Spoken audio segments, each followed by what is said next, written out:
दोस्तों, अक्सर विभिन्न प्रतियोगी परीक्षाओं में पूछा जाता है कि भारत में कि कितने राज्यों में 6 राज्यों में विधान परिषद पाई जाती है। उसको याद करने का ट्रिक कैसा है?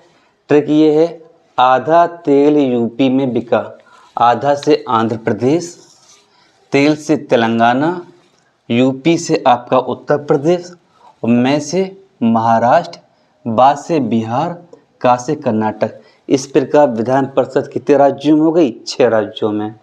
आधा तेल यूपी में बिका। दूसरा सवाल पूछा जाता है योग्यताओं की यानी उम्र से लेके। केंद्र सरकार के अंतर्गत 3 चीज़ें होती हैं, प्रेसिडेंट, लोकसभा, संसद। किन 3 चीज़ों से मिलकर बना हुआ है आपका? 3 चीज़ों से, लोकसभा, राज्यसभा, प्रेसिडेंट। यदि पूछा संसद के सदन कितने हैं तो 2, लोकसभा और राज्यसभा। और यदि अंग पूछे जाएं तब 3 हो जाएंगे, प्रेसिडेंट, लोकसभा, राज्यसभा। ठीक उसी प्रकार के जैसे राज्य सरकार के अंग कितने हो जाएंगे यूपी में? 3, राज्यपाल, विधानमंडल, विधान परिषद। यदि सदन की बात करें तो अपने यूपी में कितने हैं? 2, विधानमंडल और विधान परिषद। इसकी जो प्रेसिडेंट होते हैं उसकी उम्र होती है 35 साल, ठीक उसी प्रकार होती है राज्यपाल की उम्र 35 साल। लोकसभा के सदस्य की योग्यता की जो उम्र होती है 25 साल होती है, वहीं पे विधानमंडल के सदस्य की 25 साल होती है मिनिमम, राज्यसभा की 30 होती है और विधान परिषद की यदि पूछी जाए तो कितनी होती है? 30।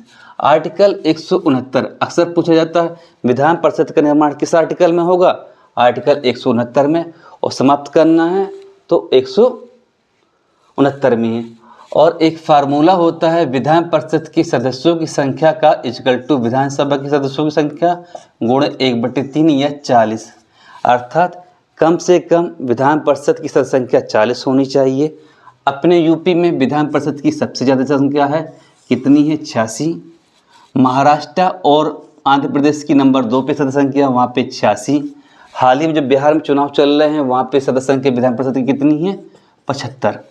विधान परिषद एक स्थायी सदन है जिसको कभी भी भंग नहीं किया जा सकता है। इसके प्रत्येक सदस्य हर दूसरे साल पर रिटायर हो जाते हैं, अर्थात इस प्रकार इनका कार्यकाल 6 वर्ष का होता है। विधान परिषद के मुख्य पदाधिकारी होते हैं सभापति और उपसभापति। क्लियर?